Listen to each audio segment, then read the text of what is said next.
¿Qué tal? Buenas tardes. El día de hoy vamos a hablar de los 9 problemas que tenemos más impactantes, más comunes en las líneas de transmisión de CFE y que llegan hasta nuestras casas u oficinas. Para tal motivo, déjenme compartir la pantalla, por favor. Compartir.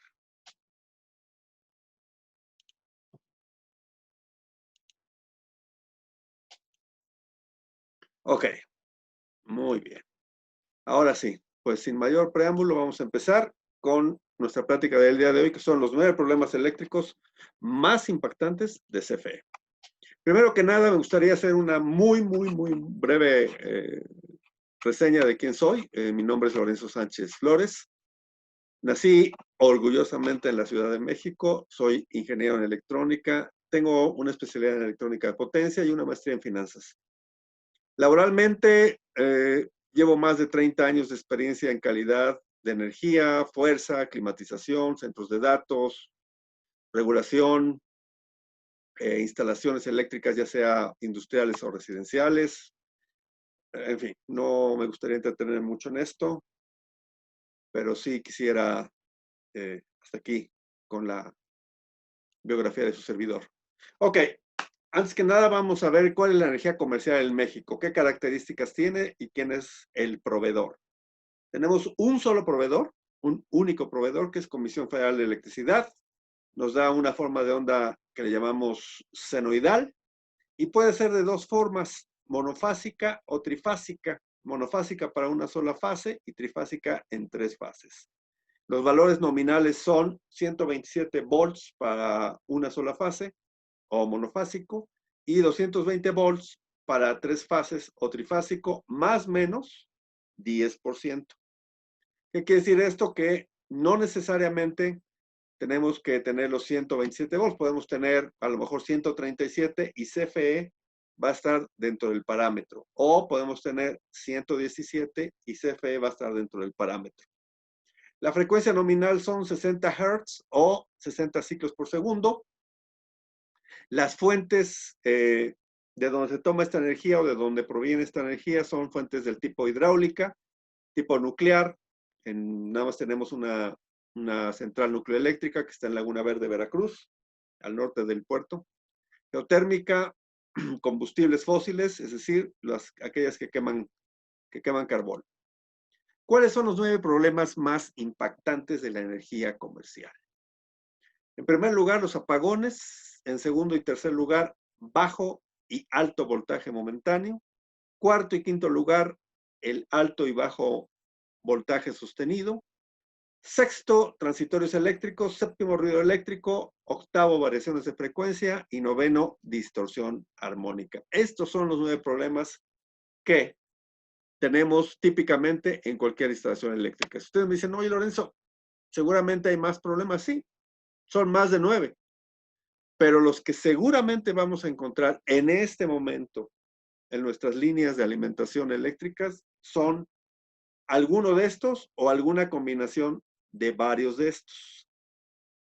Muy bien. Empecemos, el apagón. El apagón no es otra cosa más que la pérdida total de suministro eléctrico, es decir, se fue la luz. Las causas, los relámpagos, las lluvias, las caídas de línea de energía, sobredemanda eléctrica, accidentes y desastres naturales. Inclusive accidentes provocados por el mismo hombre, es decir, podemos imaginar un automovilista con algún tipo de intoxicación etílica y se estrella contra un poste de luz, va a tirar el transformador, nos va a hacer que se nos vaya la luz y va a tardar en regresar la luz. Si la luz eléctrica no regresa en 5 minutos, muy probablemente va a tardar horas. ¿Por qué? Porque todas las protecciones de CFE están calibradas para que cualquier problema menor sea resuelto de manera automática en 5 minutos.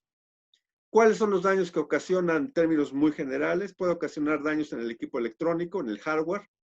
Puede haber pérdida de datos, es decir, estamos trabajando en nuestra computadora y en ese momento que se va la luz, se nos cae el trabajo que llevamos si es que no lo habíamos guardado o si no tenemos un respaldo.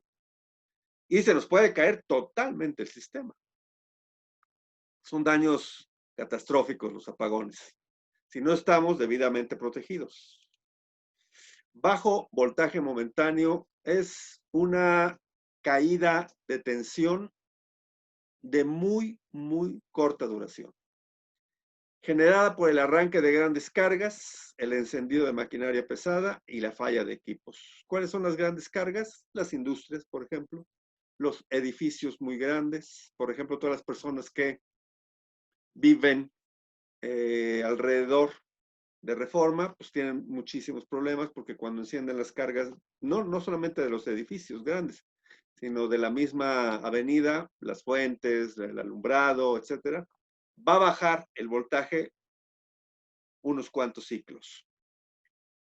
Los daños, pues los daños son muy similares a los apagones. La caída de tensión puede ocasionar daños en el equipo, en el hardware. Se pueden perder datos si en este momento estamos trabajando y no tenemos la debida protección. Se nos va a caer y nuestra máquina, nuestra información la vamos a perder y va a ser un grave problema. El alto voltaje momentáneo, también conocido como pico de voltaje, estos picos se considera un pico cuando está arriba del 110% del voltaje nominal.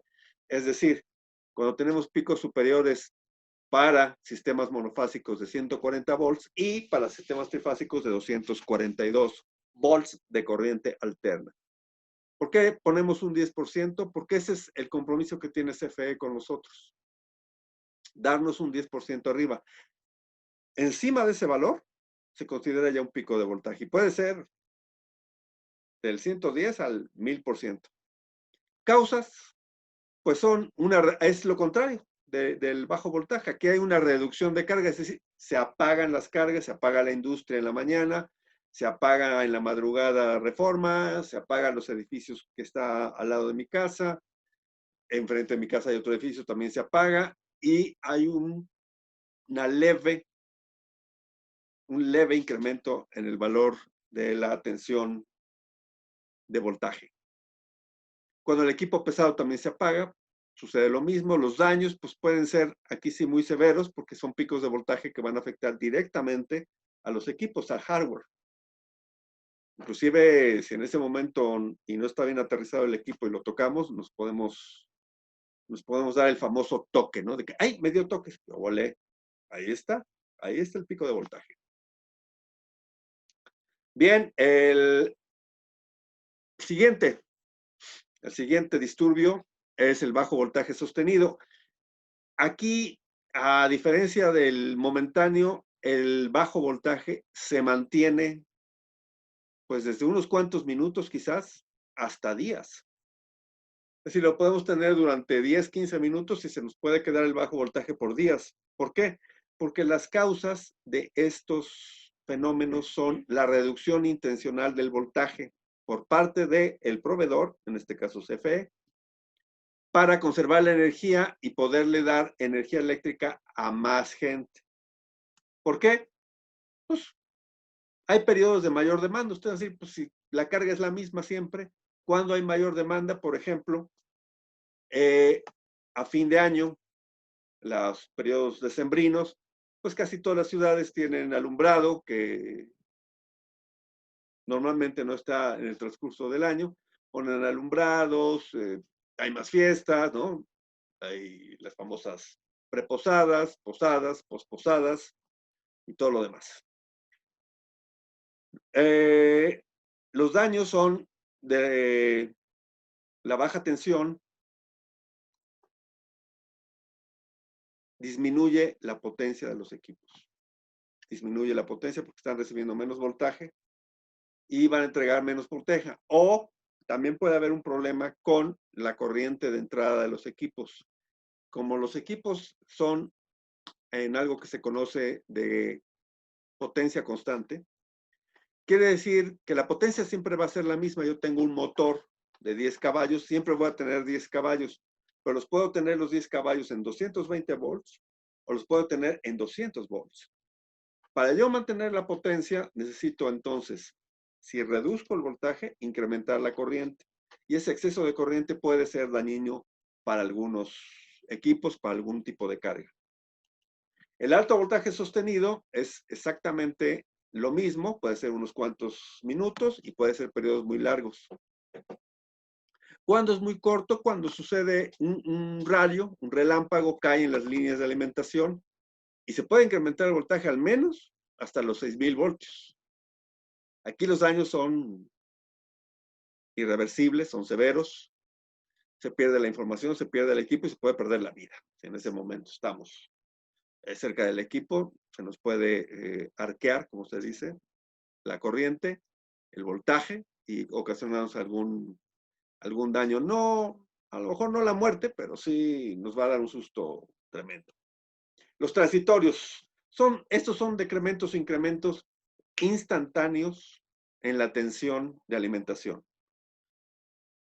Típicamente se dice que nanosegundos es 1 por 10 a la menos 9, es decir, ni nos damos cuenta, pero los equipos sí lo sienten.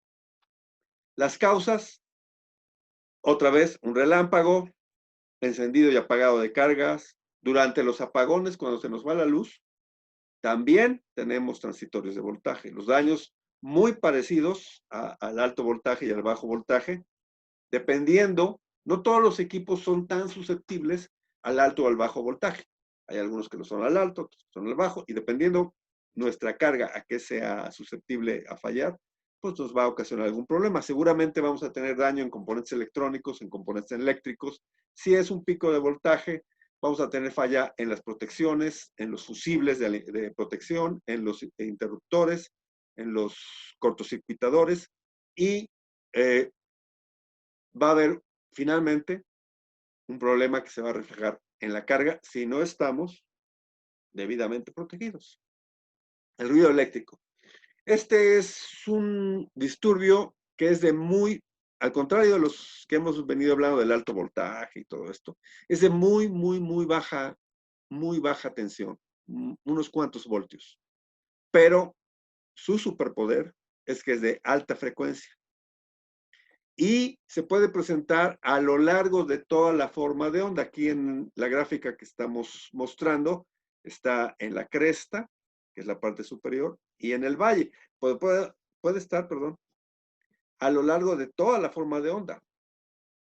Y su ocasionante no es otra cosa más que los motores eléctricos, sin importar el tamaño. Encendemos un motor y empieza a generar ruido eléctrico. Puede ser un motor de gran caballaje, puede ser simplemente a nivel doméstico el motor de la licuadora. Así. ¿El motor de la licuadora produce ruido eléctrico? Sí. ¿Un taladro produce ruido eléctrico? Sí, también. Muchas veces alguien enciende un taladro en una cochera y de pronto la televisión empieza a fallar. ¿Por qué? Por el ruido eléctrico. Son daños que no son irreversibles, son momentáneos, pero a nivel de, por ejemplo, de cómputo, se puede haber pérdida de datos o puede haber cambio de información. Es decir, la computadora finalmente trabaja con unos y ceros. El ruido eléctrico altera esa secuencia de unos y ceros y se da el cambio de información. Además de que también se puede perder la referencia de cruce por cero. Las variaciones de frecuencia. Este problema está definido cuando aparece un desequilibrio entre la carga y el generador. Es decir, cuando el consumo de carga es superior a la capacidad de generación, se produce una disminución de la frecuencia. Y, por el contrario, cuando el consumo es menor que la generación, hay un aumento en la frecuencia. Entonces, ¿cuál es el daño? ¿Cómo se refleja este daño de este disturbio? Pues simplemente hay un cambio en la velocidad de las máquinas, por ejemplo, los motores empiezan a cambiar su velocidad y los motores empiezan a transmitir más o menos potencia. Los relojes eléctricos o electrónicos que se sincronizan con la frecuencia de la red eléctrica se atrasan o se adelantan, ¿no? De pronto empezamos a ver que el reloj se empieza a adelantar. Nosotros no lo vamos a notar. Pero se empieza a adelantar el reloj y es porque hay una variación de frecuencia. Los capacitores de armónicos, de filtros armónicos, también sufren y sufren un efecto que es distorsionador. Es decir, el capacitor, su impedancia, su resistencia al paso de la corriente está, entre otras cosas, definido por la frecuencia. Es una fórmula que se conoce como W2πf. La F es frecuencia. Si esa frecuencia se mueve hacia arriba o hacia abajo, el valor del capacitor va a variar y su función en el circuito va a variar.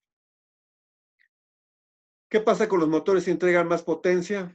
Bueno, ustedes pueden decir, bueno, si tengo un motor de 10 caballos, a lo mejor me da 12 caballos, pues qué bien, ¿no? No, se va a quemar, porque está entregando más potencia para la cual fue diseñado. Ahora, ¿qué pasa al contrario? Si entrega menos frecuencia, ustedes pueden decir, oye, Lorenzo, pues si me entrega menos frecuencia, pues estoy del otro lado porque no se me va a quemar. No, pero entonces, si este es un motor que alimenta una línea de producción, la línea de producción se va a retrasar y a lo mejor un paso o dos pasos y empieza a haber problemas de retraso en la línea, en el producto final, perdón, de esa línea de producción.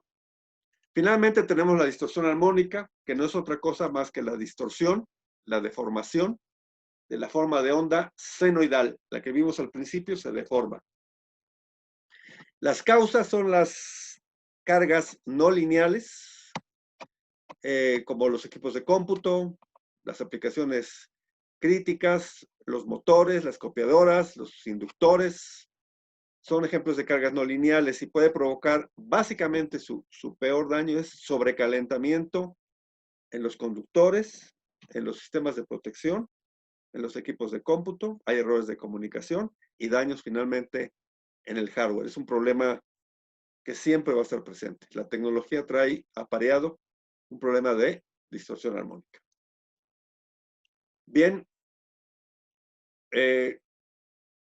si hay alguna pregunta en este particular, les voy a dejar aquí mis datos para que por favor al teléfono o a los teléfonos que están marcados ahí o al correo electrónico que se indica, pues van a llegar todas sus dudas y todos sus comentarios.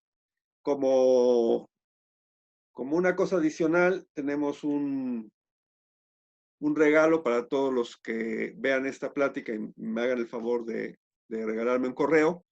Les vamos a hacer llegar esta tabla, que es la tecnología para el acondicionamiento de potencia, los 9 problemas, y qué tecnología, qué equipo los pueden solucionar. Y también tenemos una tabla de disturbios eléctricos, no están los 9, pero los más importantes quizás son los que se presentan muy frecuentemente.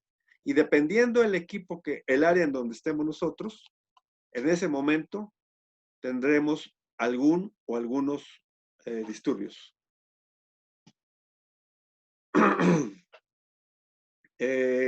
Déjenme compartir esto.